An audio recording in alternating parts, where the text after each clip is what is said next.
In the previous video, we talked about the problem with testing Python functions in a data science project. In this video, we'll talk about how to use Pandera to check if the output of your function satisfies a set of constraints. What is Pandera? Pandera is a simple Python library for validating a Pandas data frame.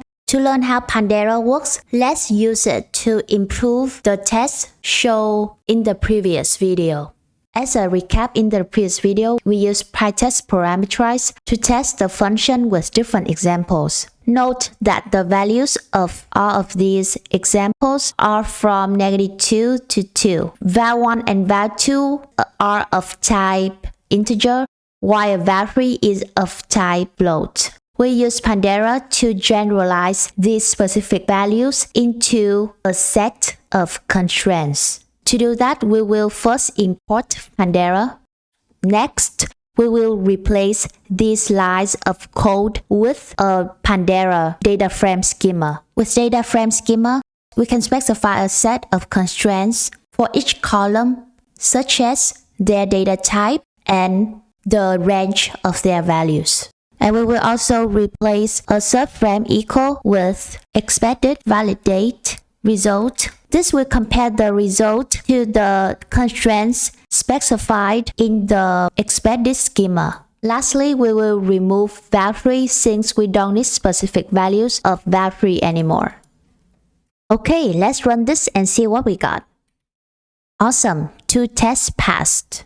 Currently, we are using DataFrameSchema inside a test. This works, but it's not very clean. We can organize this further by moving this line of code outside of the test.